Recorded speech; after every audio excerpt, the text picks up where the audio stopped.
Zëvendës sekretari amerikan i shtetit Christopher Landu ka dhënë një mesazh të qartë dhe të drejtpërdrejtë gjatë fjalimit të tij në Asamblenë Parlamentare të NATO-s për vitin 2025. Landu theksoi se Shtetet e Bashkuara janë të gatshme të jenë një partner i fortë politik, por vetëm për vendet dhe udhëheqësit që tregojnë angazhim real dhe pragmatizëm. Shtetet e Bashkuara mund të jenë një partner i gatshëm me kapital të konsiderueshëm politik. Mund të punojmë shumë, por do të punojmë vetëm me ata që janë të përkushtuar ndaj një realizimi praktik për vendet e tyre.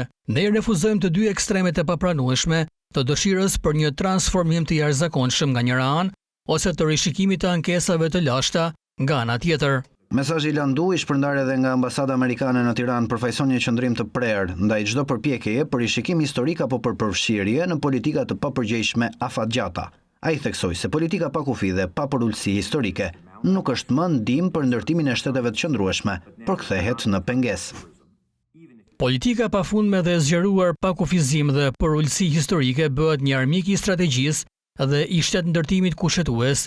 Ky nuk është qëllimi ynë, funksioni ynë apo misioni ynë.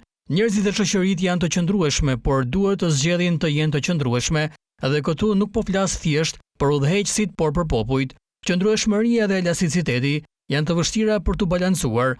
Marrëveshjet e zgjidhjes së mosmarrëveshjeve si elastike edhe të qëndrueshme kërkojnë pëlqimin dhe konsensusin e të gjithë palëve në terren.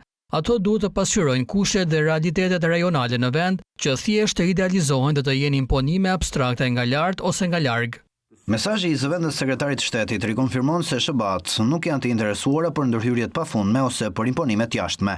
Mesazhi është i qartë. Partneriteti amerikan nuk jepet pa kushte, por ndërtohet mbi parime të ndershme, respekt dhe realizëm politik.